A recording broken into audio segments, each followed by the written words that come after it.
दोस्तों पवन सिंह की वजह से एक दूसरे की दुश्मन बन गई अक्षरा सिंह और रानी चटर्जी। जी हाँ दोस्तों, आपने बिल्कुल सही सुना। पवन सिंह की वजह से दुश्मन बन गई अक्षरा सिंह और रानी चटर्जी।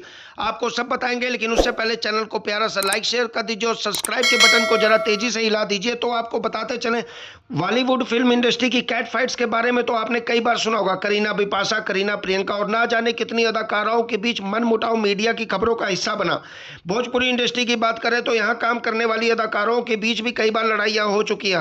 हालांकि जिस लड़ाई के बारे में हम आपको आज बताने जा रहे हैं, उसने तो पूरी भोजपुरी इंडस्ट्री को हिला कर रख दी थी। हम बात करने वाले हैं रानी चटर्जी और अक्षरा सिंह के बीच छिड़ी कैट फाइट की, जिसकी वजह से इंडस्ट्री दो धड़ों में बट गई थी। असल में अक्षरा सिंह ने पवन सिंह पर कई गंभीर आरोप लगाए थे, जिस कारण लोग चौंक गए थे। पवन सिंह और अक्षरा सिंह के बीच छिड़ी जंग की वजह से इंडस्ट्री के लोगों में खलबली मच गई थी। इसी दौरान पवन सिंह के करीबी लोगों ने पवन सिंह का साइड लेना शुरू कर दिया और अक्षरा सिंह को जमकर खरी खोटी सुनाई। पवन सिंह की साइड लेने वालों में रानी चटर्जी भी एक थी। रानी चटर्जी ने अक्षरा सिंह को करारा जवाब देते हुए काफी कुछ कहा, जिस कारण दोनों के बीच बातचीत भी बंद हो गई। रानी चटर्जी के अलावा भोजपुरी इंडस्ट्री की कई हीरोइनों ने पवन सिंह का साथ दिया था।